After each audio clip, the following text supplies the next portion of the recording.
because I got fired today.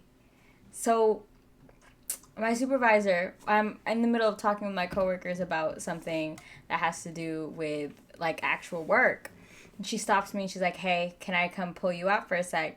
And I'm like, "Oh, finally, we're gonna talk about things." Because I've been waiting to have a conversation with her, but she hasn't initiated anything. And I've just been waiting. Like, I've literally been waiting. And so I'm like, "Okay, cool." I walk into a room and HR is there. And I'm like, "Why is HR here? This is questionable." Oh my gosh, I've been broke. Remind yourself, okay? Thank you. Been broke. But yes, so um where am I with words? Yeah, so HR is there and HR starts talking about, "Oh, well, it looks like we'll have to let you go. Like we don't think this is the right fit, this and that. Like I guess there has been some like insubordination, whatever the fuck." And she names like this one situation that I specifically was hoping I could talk to my supervisor about, but she never, like, she always seems too busy to have like a conversation. So I just like sit and wait for her to say, like, wait until she's like, you know what I'm saying? And it never comes up. It's never the time. And she names a situation where she's like, "Oh, um so there's a script that we have to follow when we introduce ourselves, right?" And it's just like the introduction of like who we are, why we're there, and the reason why we're there, like our purpose. And like I told my supervisor in passing one day, I was like, because we're supposed to say this script and get like 15 questions out on a patient, and it's supposed to be like 5 minutes, like condensed. And I told her in passing one day, because I was taking a long time and this was probably my second day like actually interviewing people, and I told her in passing, I was like, I find it's like gonna be really hard for me because it takes like a minute and a half for me to get this introduction out. And she was like, "Well, it's not that long." And I was like, "It feels long to me, but like, I'm going to keep trying." Like, I obviously, like, it's not like I sat there and was like, "Yeah, so I'm just going to shorten the script for you. Like, I'm not going to do what you're saying." Like, it was nothing like that. Like, dead ass. It was nothing like that. She sat there and was like, "Okay." And then goes behind my back and like instead of clarifying anything that I just said, like goes behind my back and like I guess like writes it down like I'm not going to follow the fucking rules or whatever the fuck. Like damn, like I thought this was like open feedback. Like I genuinely thought like I can express like where I'm finding difficulties and how I plan to like improve it to somebody, but I guess that's not the case. That's not the case, girl. And then I sat there and I was like, "Okay." And she made me sign all this paperwork. So basically, I got fired. And I knew that day, that same day that I had said that to her, that it was wraps. Like she didn't like me after that, because after that, it was everything I did was hella nitpicked. Every time that I like spoke up about something, like she'll literally be like shadowing me, like supposedly like watching what I'm doing, right? But on her phone, and then sit there and say, "Well, I heard you didn't say this, like you didn't like properly announce yourself." And I was like, "But I did." And she's like, "No, you didn't. Like I'm telling you, you didn't." And I was like, "Okay, well, if okay, like fine, like we can have difference of opinions, like I don't mind. I'll just be sure to try and emphasize it next time." A full-on hobo. I mean, I still have a nice place to live. So, yeah, I'm just unemployed. I have to file for unemployment. Can you imagine? But yeah, I sat there and I was just like, "Okay." But like the shadiest part is in those weeks that like I sat around like waiting for her to like initiate like a conversation with me, like if she's genuinely had like all these thoughts that I'm like insubordinate, who's the waste man now? No. Oh no. Of course we could be besties. What the fuck? Don't even ask me that question. Okay, bestie. But yes, no, literally, don't call me a waste man. First and foremost, okay? Let's start there. Okay, I still have a nice place to live. Like, please.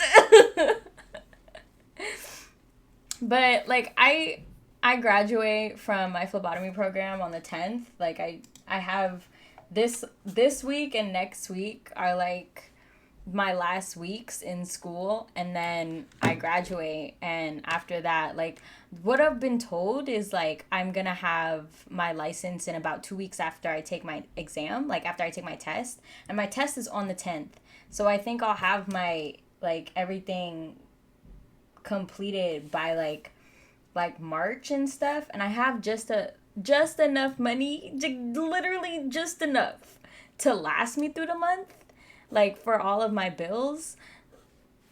I mean, I like it's not the worst time for me to get fired, but what pisses me off the most is the company that I work for, like their whole premise is being like part of the consumers or employing people that are peers.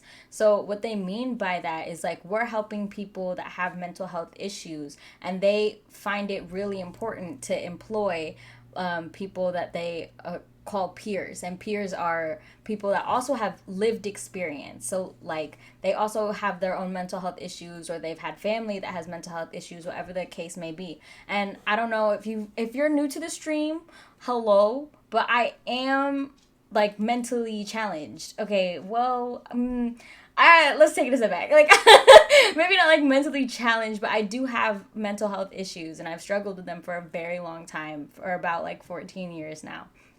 And recently, in the past 2 years, I've developed a new symptom, and that's where I'll like completely disassociate. So if you ever see like on the title, if you go back, like that I've disassociated or I have disassociated, I'm very open and honest about my mental health struggles. And I feel like I got fired because I had mental health struggles in person that affected my job. But it's not like any of that shit isn't documented. It's fully documented. I very much disclosed over to them when I was hired that I have a mental health issue, that I'm fully disabled by the state of California. Like, so now that the issues have arrived and are like, you know, present, and you're very much aware that they are there, like I'm sat here genuinely like we you guys care so much about like peer support and like lived experience, but when you're employing someone that is currently living through that experience, we're punishing them? Question mark. Question mark. Like I'm very it's very concerning. It's concerning because I feel like the whole premise of that company is the fact that you're lived experience, and that's just not the case. Like that I was punished for having my lived experience. Like I just started new medication on the 19th, and it's one of the main reasons that I'm not doing great. Like I'm not doing great, but it's supposed to help stabilize me. And lo and behold, like everyone that I work with understands that like it takes a while for you to like get used to medication, for you to acclimate. And for me personally, it takes me a little bit more time because I'm maybe slow or just stupid. I don't fucking know. But I very much let them know like, hey, I'm on new meds and there's some stuff like going on, and I'm sorry for whatever. And it really affected like how like I've been so groggy. I'm so tired like all the time. I literally can't get it. Do I feel like I was wrongfully terminated? I don't know. Because their reasoning behind it is tardiness and performance. And I don't see where my performance was affected at all, because I was still able to get what I needed to get done, like, while I was there. So I really don't know if that's genuinely the case. but I can see where they are with tardiness, but it's also like they have to remind themselves, like, go ahead and look back in the paperwork and look back from when I first started. When I first started, I wasn't just on time, I was early, and I was doing work before I even clocked in. I guess, like, that's all I can do. All I can do is game. That's why the title is All I Can Do Is Game, bro. Like, that's all I can do now. But yeah, like, before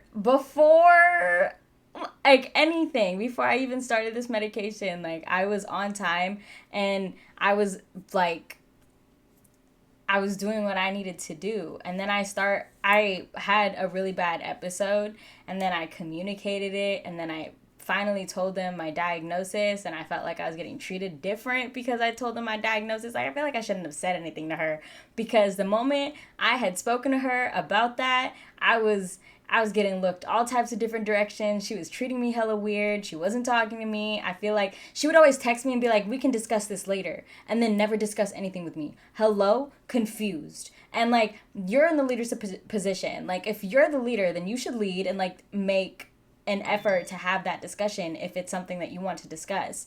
But I don't get anything. Like, I don't hear anything. It was so confusing. 4 hours of daily travel it is a lot. It is a lot for most people, yeah.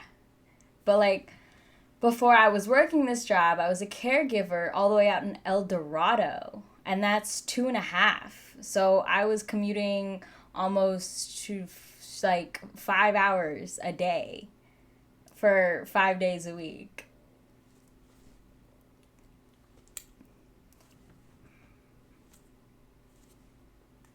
I know. I know. This job was 72 miles away. Like one way, like one trip. One trip, I was 72 miles one way. 72 miles back. And then on top of that, I was going to different facilities. So like, it would be like 74 miles to this facility, 78 miles to this facility. And then in between those two facilities, it was like 13 to 14. And then from that facility, it's back to the office. And they always said like mileage reimbursement, but like, I was traveling 13 miles from one facility to the office, and I was only getting paid 3.6 miles. Like, is that math to you? Yeah, 25 hours in a week I was traveling, but that was for caregiving, and I really enjoyed it.